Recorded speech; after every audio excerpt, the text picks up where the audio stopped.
The next item on our agenda is a presentation from Haverford Township Library on the library renovations.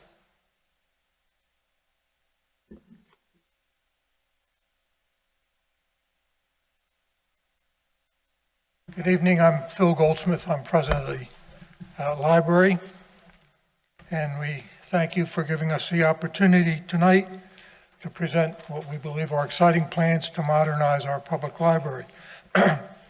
First, I want to recognize my colleagues on the Board of Trustees, many of whom you have selected.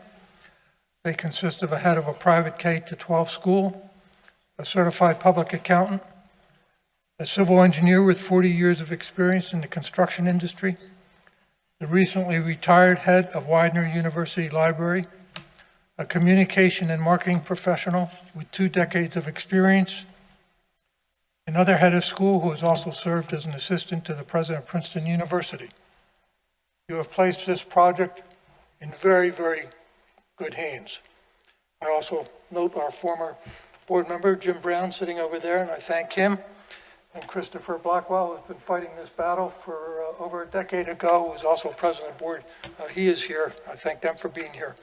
Also members of our architectural firm, Bill Holloway, Eric Trainer, and Lee Casaccio, who will tell you he used to ride his bicycle from his home in Havertown to the library when he was young, many years ago.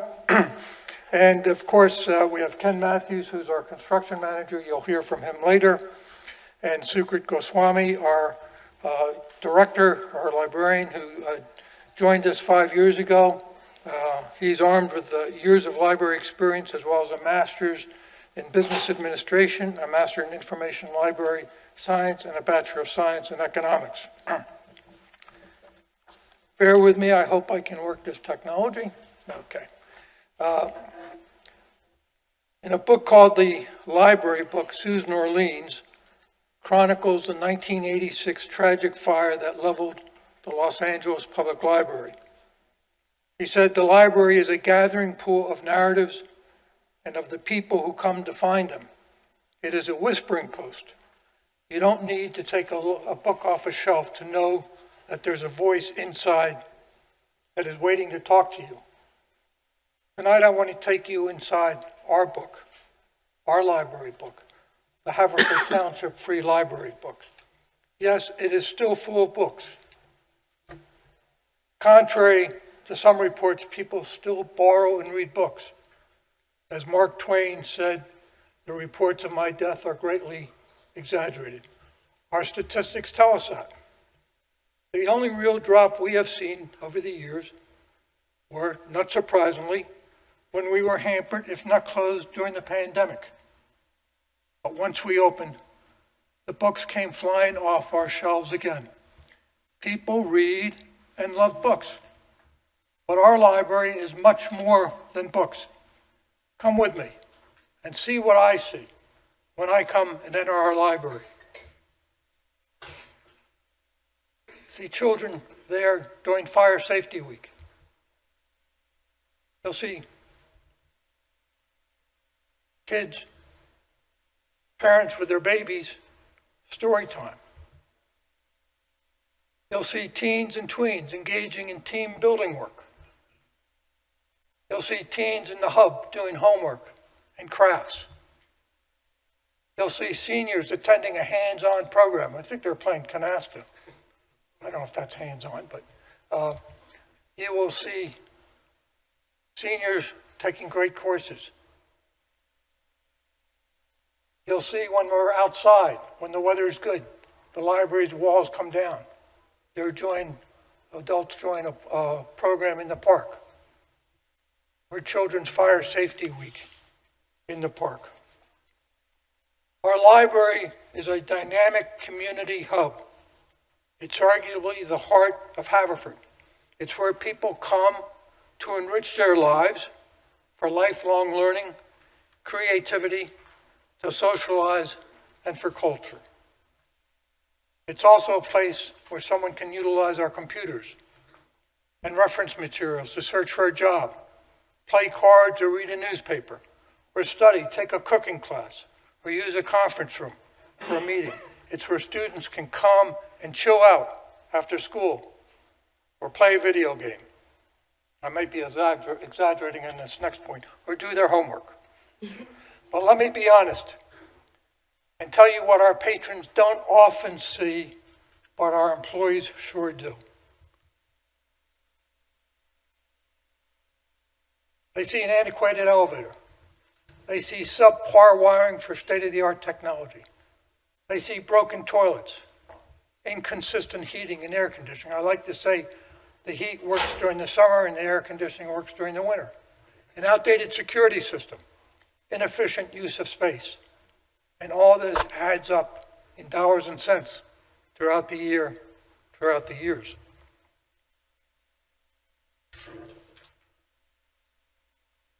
Discussions for a new library have been ongoing for decades. During that time, we have asked people what they want to see. We've had surveys in 2003, in 2005, in 2007, in 2008, 2017, and ongoing community input and suggestion. This is what we hear. They want more community meeting space, more comfortable seating and study areas, more space needed for after-school hours, green and ADA compliant building, a distinct space for seniors, teens, and children, and yes, more parking. For years, we have explored, searched, and debated various options. After many of those options, we ruled out for one reason or another, the decision was made to stay where we are. It's actually a great location because we are nestled between the high school and the middle school. In essence, we make up an educational campus or corridor. But our existing building is too small, too run down, too out of date. So we came up with a plan to expand it by adding an addition off the second floor and add essential technology and provide a good old-fashioned facelift.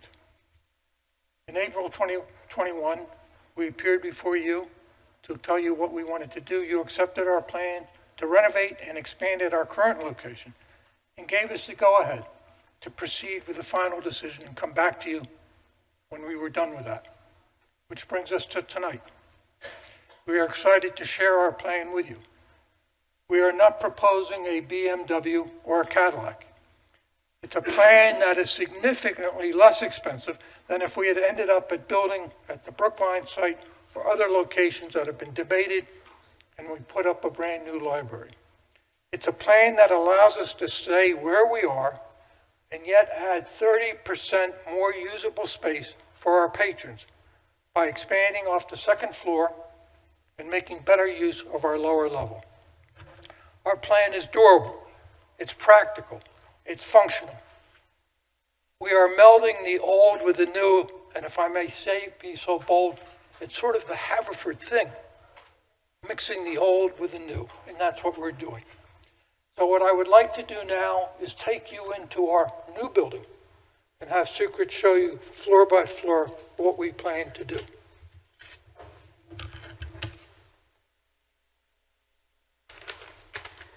Thank you, Phil. Thank you, Commissioners, for giving us this opportunity today to present our plans in front of you.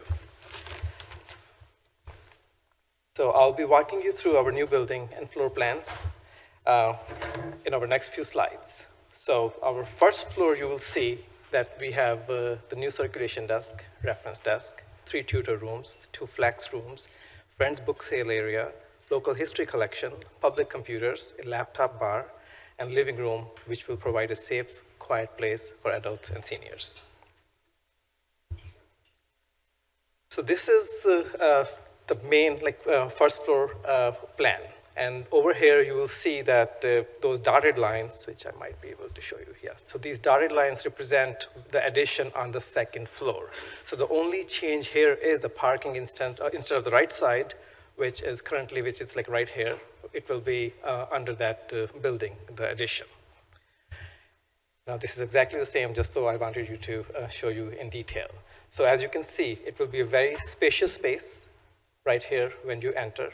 Very welcoming space for our patrons, for our community members. Right in front, you will see the circulation desk. On the right side, this is the laptop bar, which we are hoping our young adults and even the people who are in their 20s and 30s who like to sit on the higher elevated tables. On the right side here, we have the reference desk. Again, very welcoming. You will be able to, from here when you enter, you will have a direct visibility to where you're going. And right next to the reference desk, we have put 4 public computer desks. So when people who are using computers, whenever they need help from assistance from our reference librarians, they will be able to walk from here to there. And over here, you'll see the 3 tutor rooms we have created. And you will see later on, I'll show you pictures of how we are envisioning very open, lighted tutor rooms. And then back here, you see 2 flex spaces.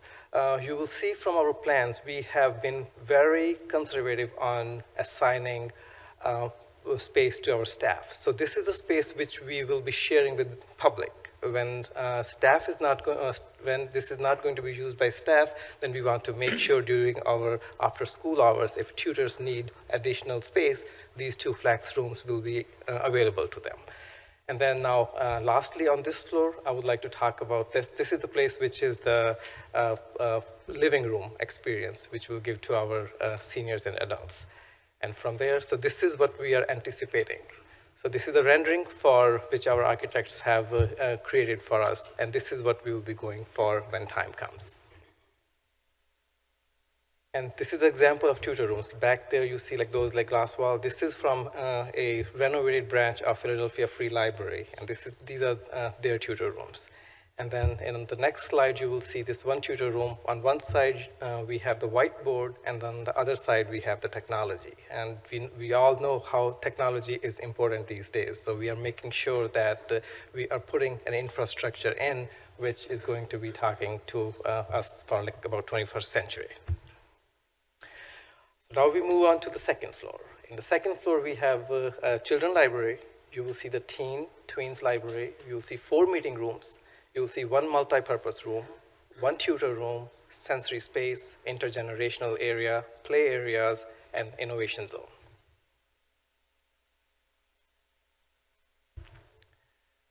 So here again, when you enter from here, either through the elevator or through your stairs, you will have direct visibility line to the extreme corner of the building. Right here is going to the children's circulation desk. On your right-hand side, you will see this another meeting room. And right after the meeting room, this is our teen library, our young adult area. And we are making sure that there's this meeting room door also opens in that room in case we need to use or utilize more space for our kids. And especially, as you all know, we are in between middle school and high school. We do have, on an average, 50 to 100 kids in one day in our building. And we really are in dire need of space for them. And this plan takes care of that. And that's another reason we put Hub, which is our multi-purpose room, again, right next to our children area.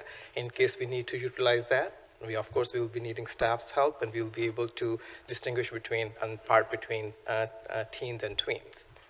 Other thing I want to talk about, there is a dearth of meeting space and public conference room in our township. Currently, our library only has 3 meeting rooms. In the new expanded building, the library will have 6 meeting rooms, 4 tutor rooms, 2 flex rooms, which will be open for public, and which could be used as small meeting areas for staff and public. Actually, I also want to talk about this another meeting room we have created on the left side. This is going to be the sensory room. This is another big tutor room. And this is another meeting area. So these 2 meeting areas were created. This used to be our staff lounge. There used to be a lot of dead space over here. It's an old bank building.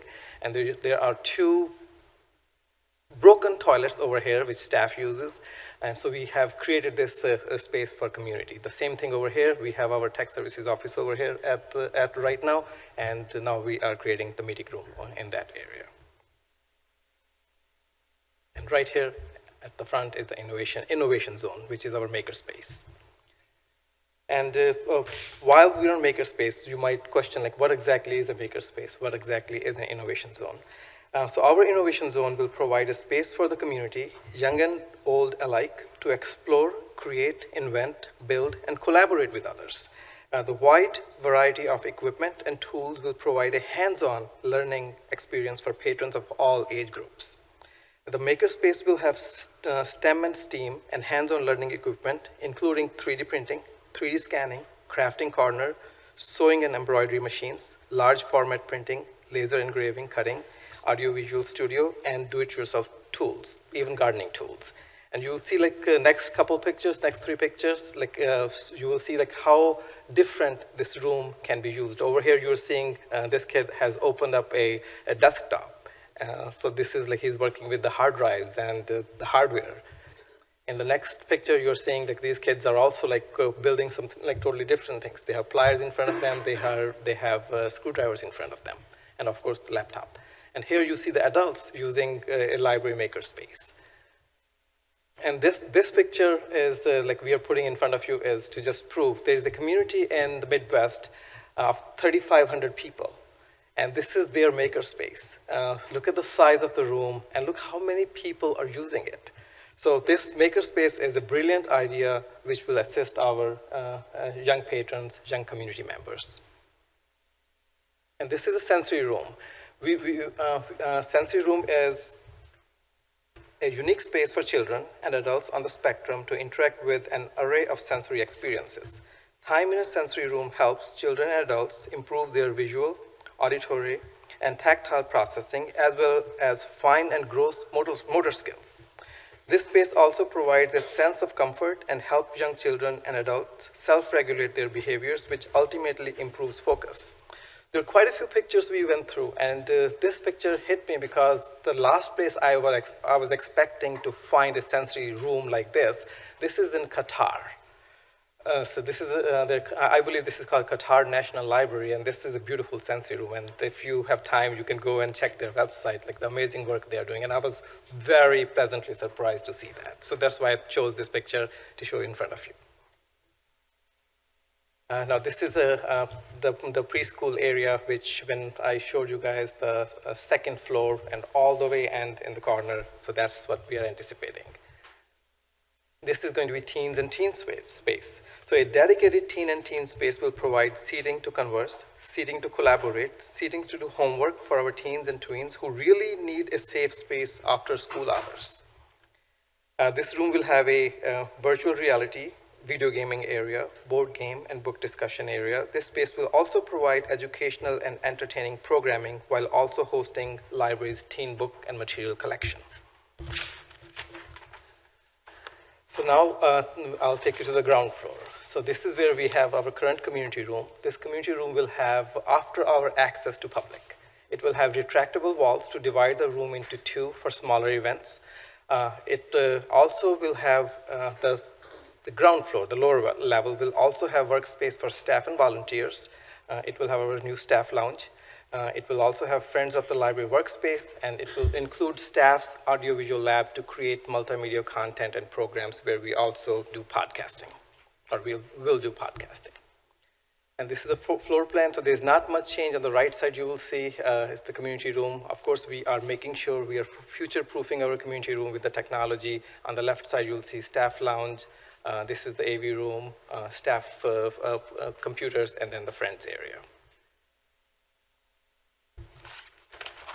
And I would like to end this by saying that in this new building, we will have improved technology space. There will be an AV lab to create multimedia contents and programs. There will be a robust Wi-Fi access for all, and Wi-Fi printing from personal devices throughout the facility, and much more.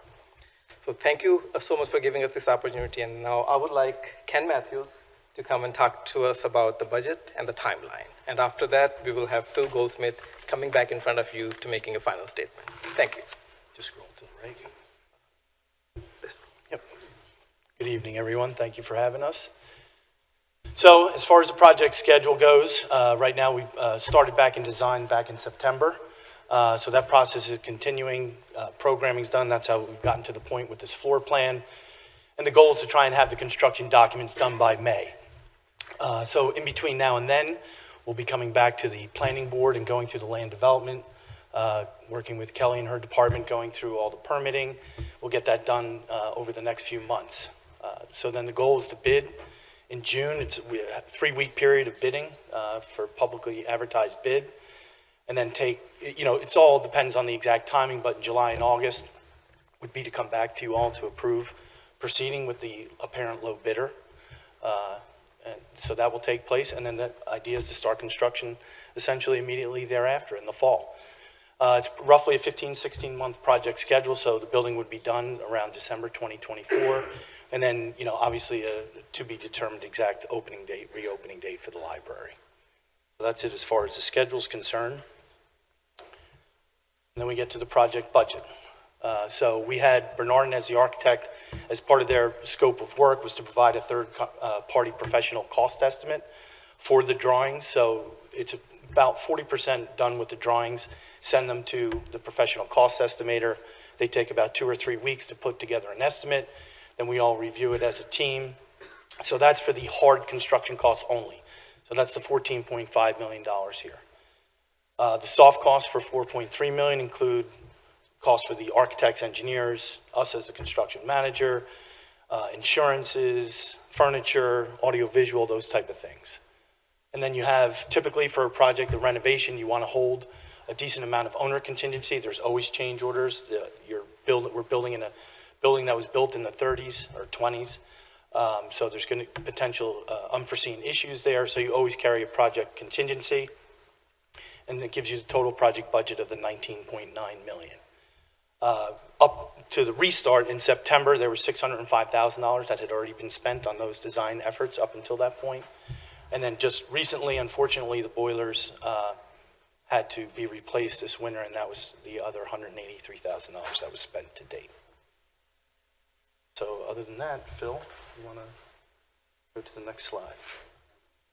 A couple of things I want to mention. There will be solar panels on the roof, part of the roof.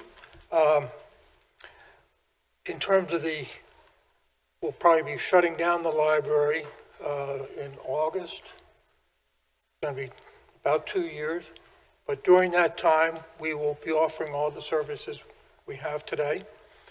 We have found a location at the Manila Shopping Center, the old C&M sporting goods store.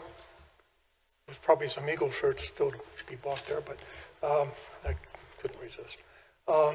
And so we have signed a lease for them. It's about 3,000 square feet where we will be able to provide services. People can come and get books there. We will have some programs there. It will obviously be small, but we will be able to continue. There will be a drop box in front of the shopping center.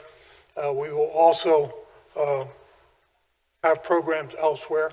It could be churches, it could be other locations. We're still sorting out those details, but the important thing here is that the library, in terms of services, will remain open. That's not to say we will be as robust as we are today, but we will do everything that we can. We're also working with Dave Berman. I think we have a SEPTA bus that we may be rehabbing and providing services on the bus going around the community, which is a good idea, whether we have a temporary facility or not, and so we're excited about that. The other thing I would say is that after we were here in April of 2021, we went to the zoning board, and as the old funny thing happened on the way to the zoning board, we got rejected, but we worked things out, including additional parking, which we will do. We have to do because we cannot open the new building up until the zoning board is satisfied with what we're doing with parking. So that's a given, and we will continue to work on that. So the other thing, the good news is through hard work through the township and our offices, we have about $4.7 million that can go against that $19 million. One is a state RACB grant for $1 million a Keystone grant for $750,000, a federal grant for $2 million, and the library is contributing $1,500,000, which we've already contributed. We will contribute another $500,000. And we will also have a fundraising program going on. We are in the midst now of, we've sent out an RFP to fundraising consultants, and we are getting those results back, and we hope to select someone within the month, and then we will start raising money for this project. So we are open for questions, and that's what we have. We think it's exciting. We think it's overdue, but we think we're better off than if we'd done this 5 years ago, because I think we have a better plan. Thank you. Thank you. Thank you all.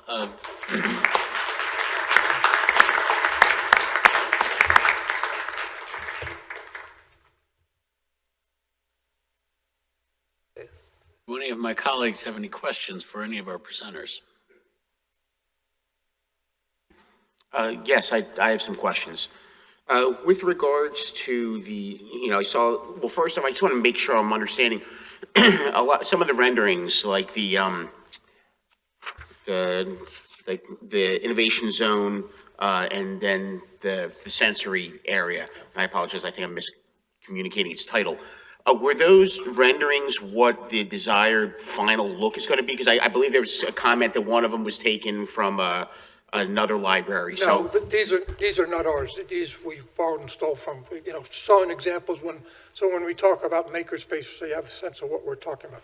We will be designing our own type stuff, and the same thing with the sensory room. But they're around all over, so we'll borrow and steal what we think is appropriate. And I just wanted to clarify. Yeah, absolutely. Yeah. So with regards to the innovation zone, and the makerspace, it looks like it's a pretty neat kind of tech work lab.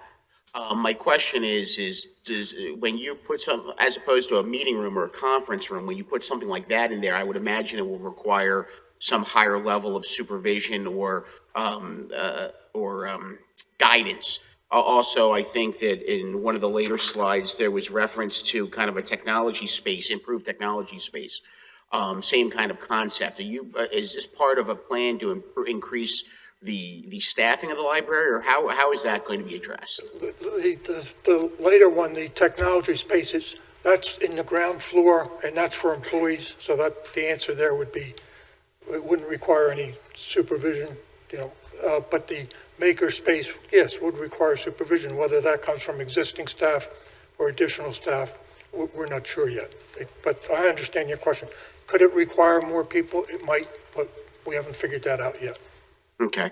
And obviously my concern is, while you're going to be coming to us and asking us to approve a large bond for the overall construction, building the space can kind of set in motion a complete revamp of your overall operating budget. And so as a commissioner for the township, I just need to be conscientious of not only what's on the table today, but what could be coming down the road. I don't think our operating budget will expand. Okay. Part of the savings will come from some of the money we have to repair things. So, but our goal is to set the operating costs where, basically where they are. With regards to the 19.9, for argument's sake, for conversation's sake, I'll round it to 20. So you made reference to some zoning contingencies that exist. I believe the zoning board basically is requiring you to come back before them and demonstrate additional parking of some caliber prior to giving you the relief to open. Is any of that cost factored into the 20 million? I don't know. It depends what we do with the parking. We probably will require some more money for the parking, yes. Okay. And again, I'm just trying to clarify the total amount. Outside of the 20 million, are there any other, I guess you would call it, kind of wild cards or asterisks other than the zoning? Not that I'm aware of, the architects, Ms. Scott? No. And we do have, it's a healthy contingency. I did notice, and I'm assuming when you say the contingency, you're talking about the owner's contingency. Yes. And the owner's contingency, correct me if I'm wrong, is not money that's necessarily dedicated to a specific item on your plan. Right. It's kind of, if something changes or if there's a problem, it kind of Yes. covers you, so Yes. you don't wind up with a shortfall. Yeah.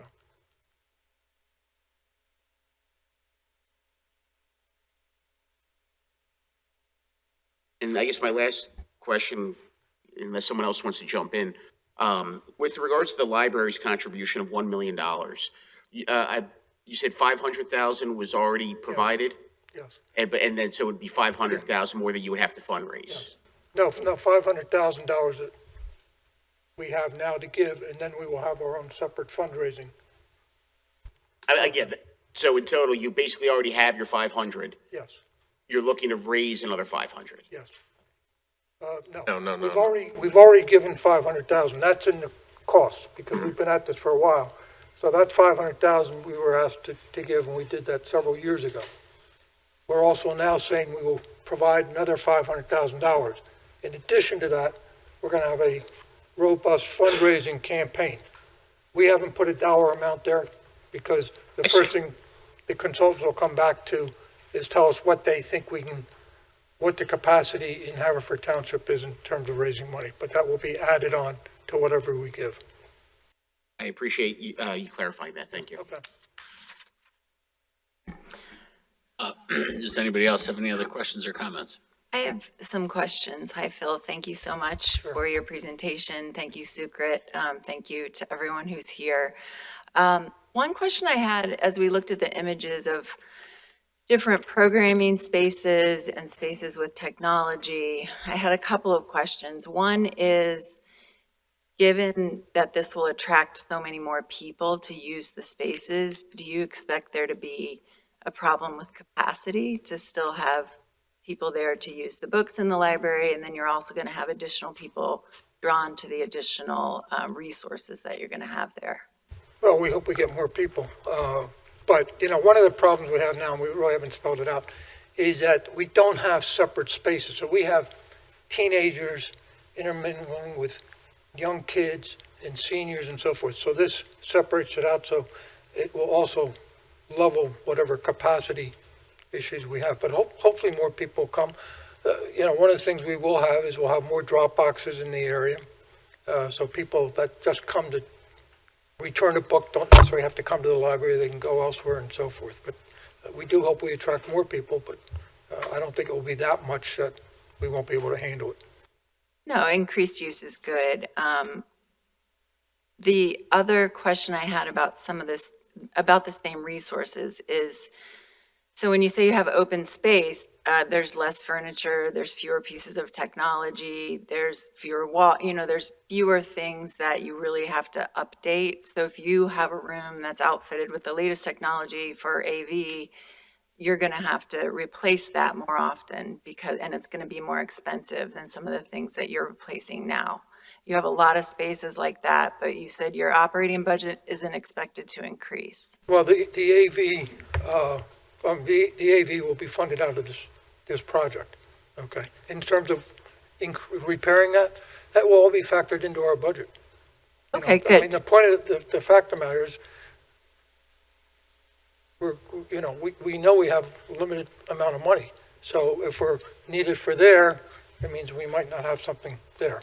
And that's part of the budgeting process. Yeah, and I'm not questioning that. I guess I'm wondering if, you're promising you're not going to increase your operating budget, and I don't want you to sell yourself short so that we can't keep the library up to the standards that we want. I think what you have here is a really high quality, efficient, high, it's going to draw a real diversity of people to our community resource. I just want to make sure that we're going to keep it up to the standards that we all want. Yeah. And I'm sure that you will, but I don't, if that means you need an increase in your operating budget, I hope that we can be accommodating of that. I think yes, we think we're going to have as I say, a real gem here, and we want to obviously keep it up and make sure the maintenance is right, and we got the right people, doing all that. But on the other hand, we're not going to come to you and say we've added 10 more people. And getting to your point, one of the things What we didn't do, for example, was go up a floor because we knew that would take more people. So we've always been very cognizant of the staffing that we would be required based on what the configuration may be, so. I was going to say with the rooms, you almost need fewer people because you could use cameras. Let's say that again. You could use cameras in terms of security. You wouldn't necessarily have to hire people for that, but anyway, thank you. Okay, thank Thanks you. again for the presentation. Thank you, Commissioner Cavender. Anybody else have any questions or comments? Before this work starts, we've talked about, we're going to meet with everybody that lives around the area there, so we can let them, so in like May or June, we'll have meetings for the trucks that will be staged in all those areas, so everybody knows where they can't drive and what roads will be closed during this We time. will have a very robust communication plan. We have about 20 constituent groups that we know we have to deal with, including the commissioner from our ward, okay? You have your own separate segment there, but also people, the neighbors that are living around there. We've met with them before we came up with this plan, and where they objected, we've made changes and so forth, and we will be on top of the communications and letting people know what we're doing, when we're doing it, how we're doing it. But, it's going to be messy. All right, great. Well, thank you. I do actually have a couple of follow-up questions. So in viewing this presentation, it seems to me, and again, what's being presented, it's a nice presentation. I mean, what you're proposing is a nice proposal in terms of kind of the end result. Me, when I think of a library, I think of back when I was a kid, when I was the Cub Scout age, and, it was a place of just books and reference materials and so on. But this, to me, comes off as much more of a community center. And I'm assuming that that's kind of the vibe or the intent of this. And if I'm misstating anything, please correct me. But this almost comes off as a little bit more of a community center for the township.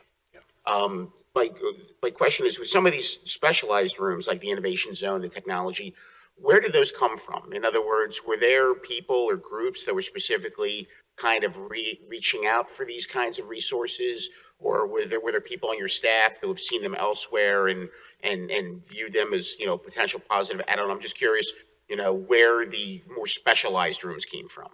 I think and I'll have Secret weigh in here. I think in terms of the community center, yes. I think libraries, that's what libraries have evolved to. It's where it's no longer just all books, and you have virtual books, and you got e-books, and you got audio books, and you got DVDs and meeting rooms. So we believe our library is a community hub. We think this will make it more of a community hub. We think that there's a dearth of community conference rooms in the township, frankly.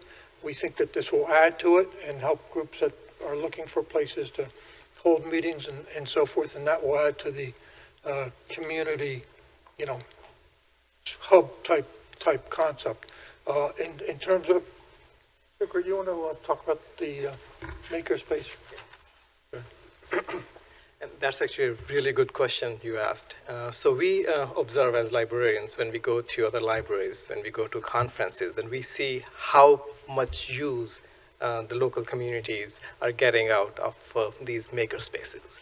What I explained in the pictures I showed, like how much different stuff is going on in those rooms, which our community is lacking. I don't believe there's any place in Haverford Township which can provide that all the technology, which can provide do-it-yourself tools, and which can even train and assist our kids, our younger generation in doing all that, and even for adults.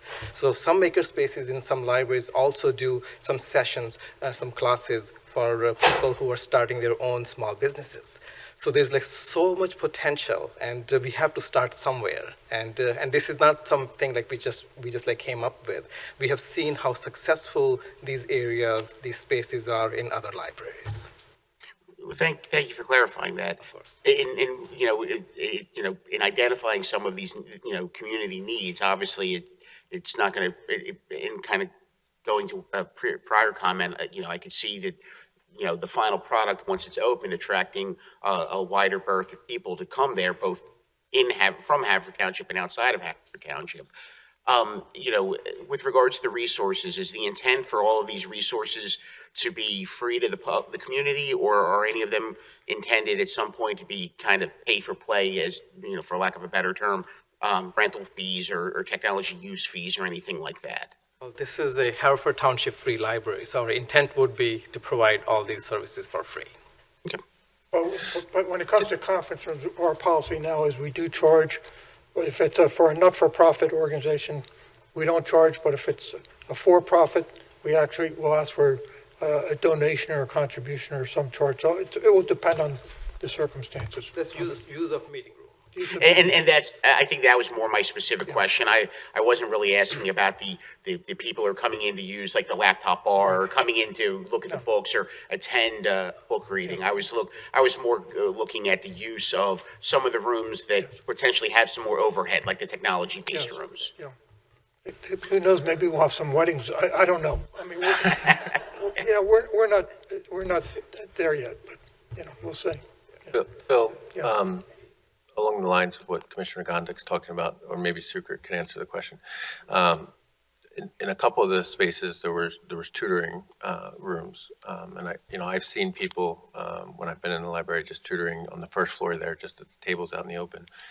Does the library currently have any tutoring rooms? And can you talk to us a little bit about that after school hour, where we're having 50 to 60 kids from the high school and middle school, in terms of what parts of the libraries they use and what parts of the libraries you envision them using in the future with the new building? Right.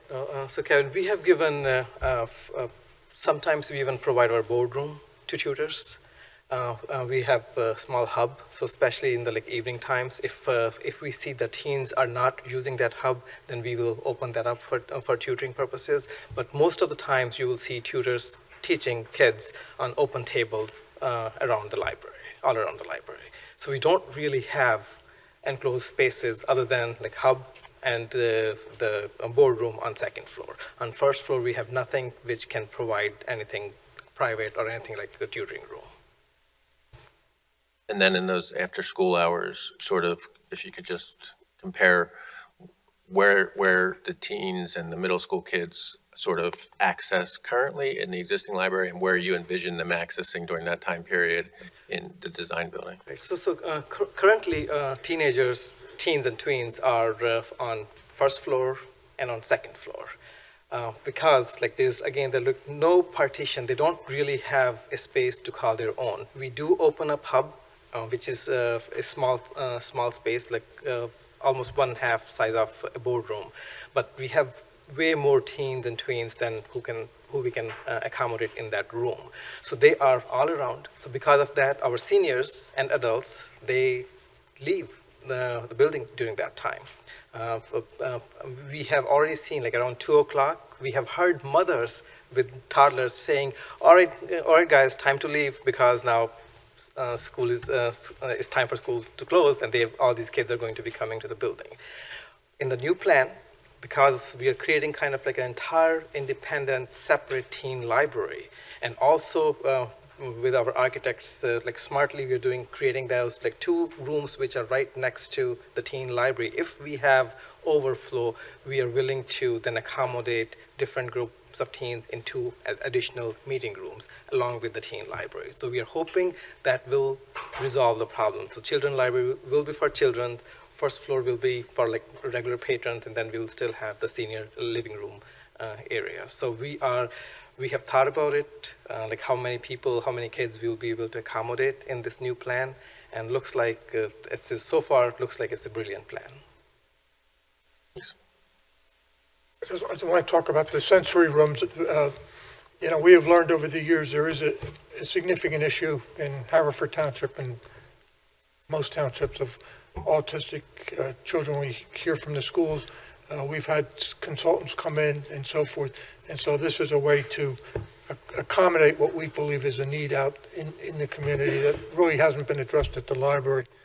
I wanted to actually, after Commissioner McCluskey was done, I was going to comment on that, that I do want to congratulate you and your team in affirmatively, taking into consideration, children with special needs, children with autism in this kind of design. It's something very important across our entire community, and it's definitely something that I really would, I personally would really want to see in any kind of, planning. Okay. And I congratulate you. I think you guys did a good job in terms of identifying and addressing that concern. Thank you. Anything else? Any other questions or comments at this stage? We'll, I think, have plenty more opportunities to see more detail and ask any more questions, but thank you all Thank for you. your excellent presentation and for your service to the township.